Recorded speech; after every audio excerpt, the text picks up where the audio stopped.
Welcome back. More indigents of Delta State are asking questions about how the state spent its portion of the Paris Club Fund, and they want the governor to account for it.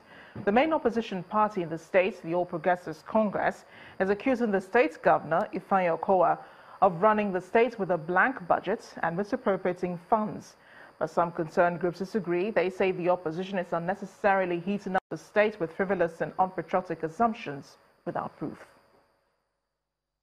The Paris Club Fund, given to several states across the country, has continued to generate controversies, and Delta State is caught in the web.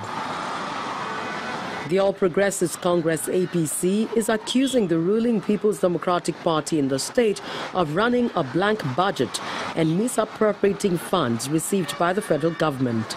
Now, since he came into office, he has received close to ₦1 trillion in allocations, in borrowing, in loans, in bailouts, in Paris Club reform. Where's the money?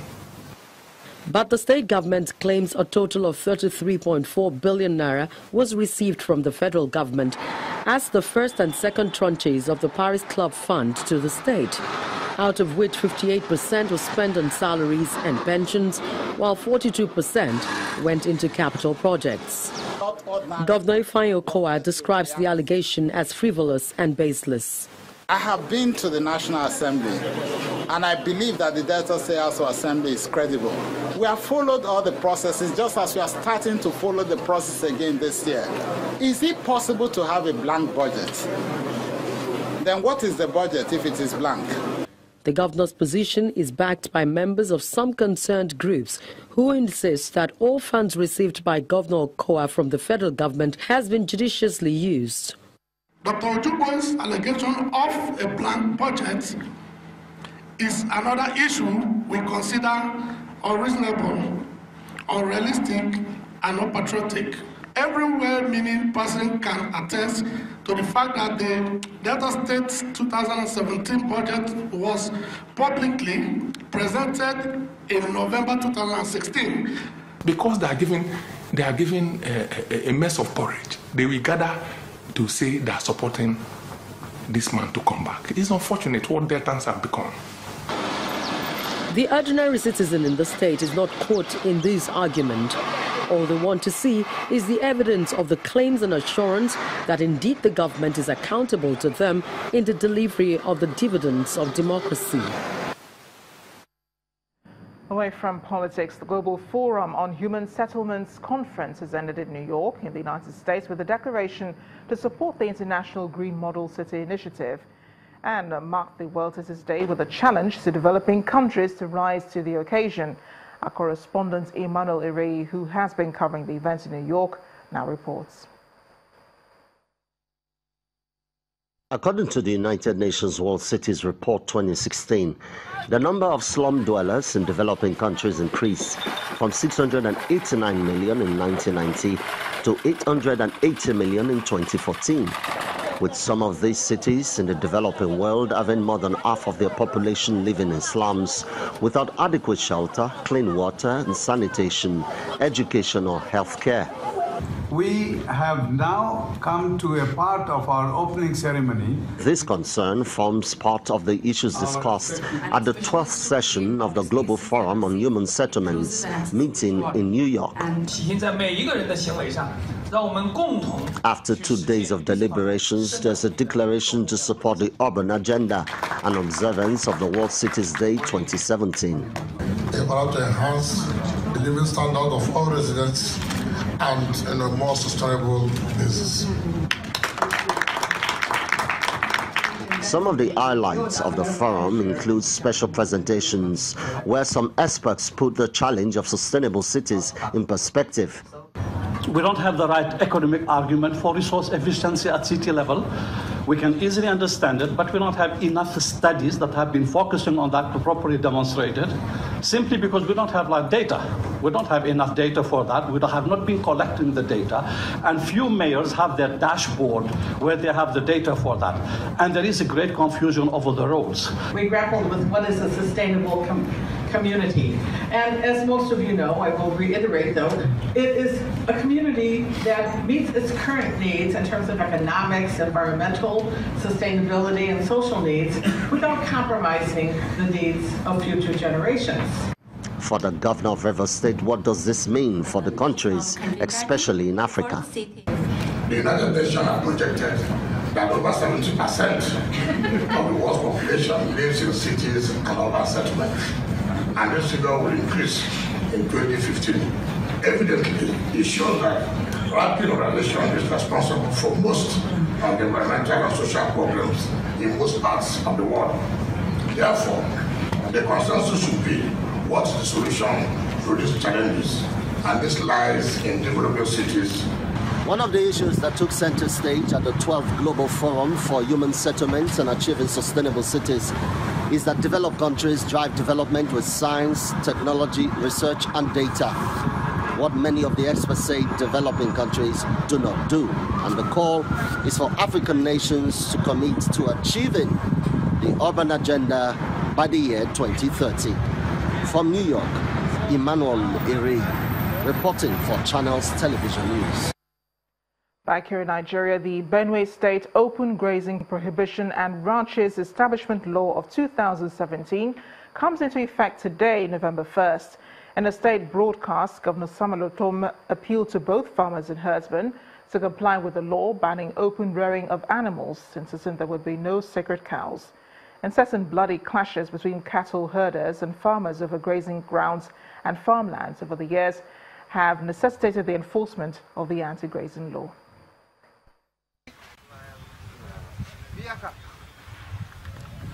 Open grazing of animals, especially cattle, has been a major cause of violent conflicts between invading herdsmen and farmers across the country, with staggering statistics of avoidable deaths. In Benue State, over 3,000 farmers were allegedly killed by herdsmen, along with the destruction of property worth over 100 billion naira across 13 out of the 23 local councils.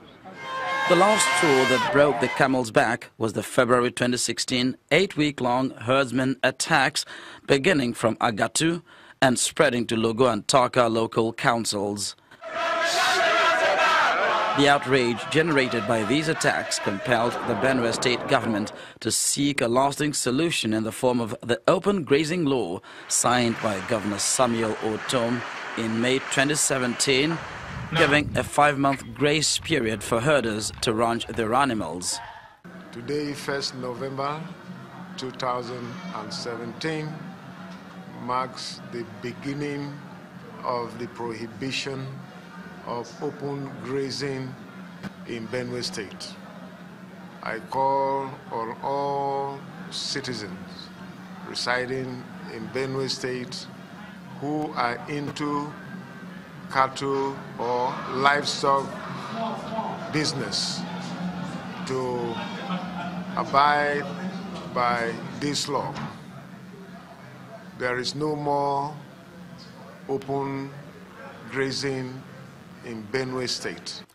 With the Mieti Allah Cattle Breeders Association finally embracing the law, thousands of Benue indigents held press conferences and a rally indicating that things are looking good for the implementation of the law. We totally stand up with the provision of Section 41 of the 1999 Constitution that give room for a defensive legislation that can guarantee public safety. Based on this provision, we are saying no to open grazing. We are saying no to cattle route, but ranching of cattle. The church has suffered enough. Many of our congregations have been destroyed by the Fulani herdsmen. And when they destroyed, they pushed the people out of the place. We suffered enough. When this law came, we are happy. The bill, if implemented, it's believed will put paid to issues of farmers and herders skirmish, which often leads to wanton destruction of lives and property.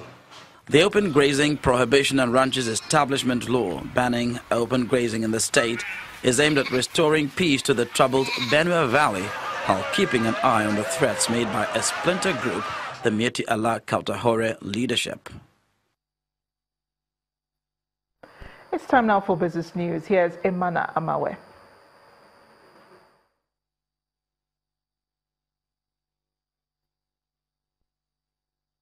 You first. First Bank.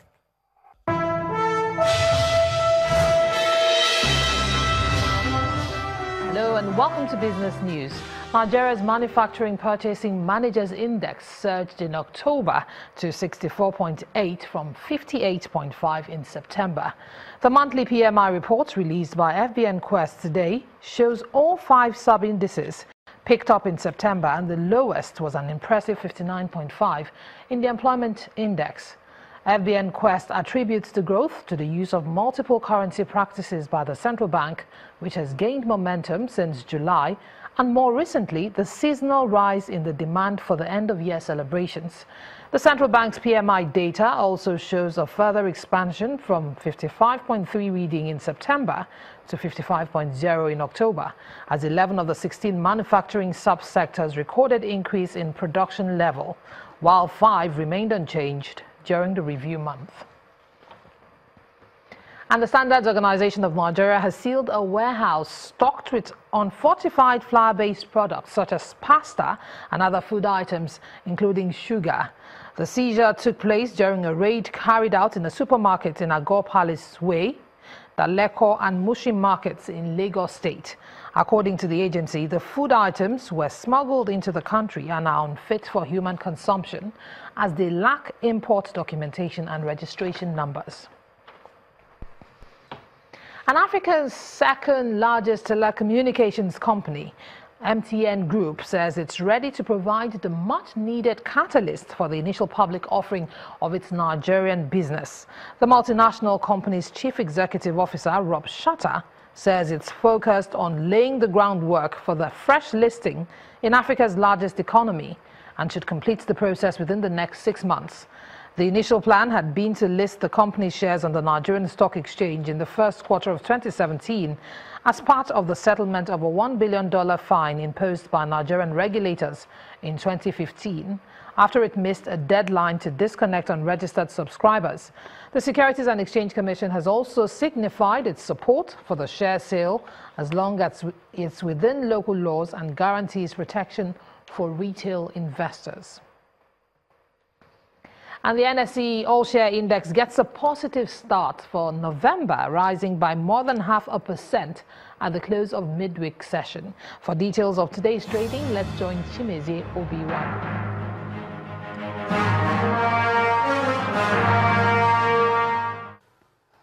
Hello and welcome to the Stock Market Report.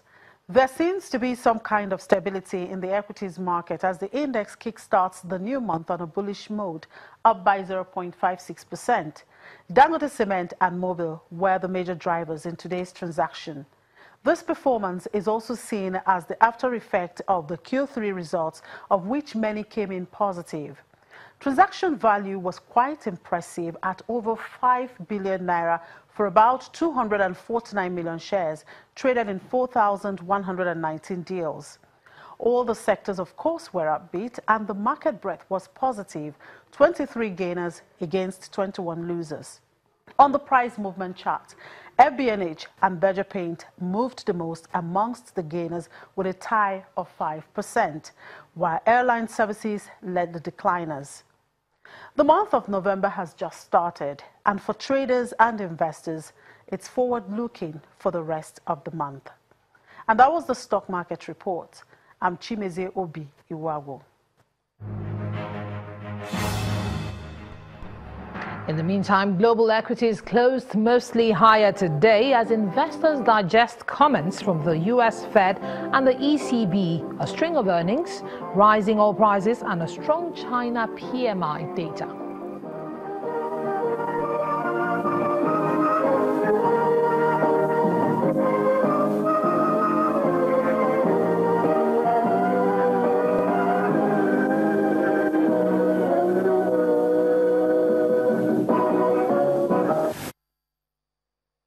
And that's business news tonight. I'm Emana Amawe. It's back to you, Amarachi. You first. First Bank. Thanks a lot, Emana. Still ahead on the news at 10, Spain's Rafael Nadal to end the year as world #1 after Paris win. We'll have more in sports news. Please stay with us.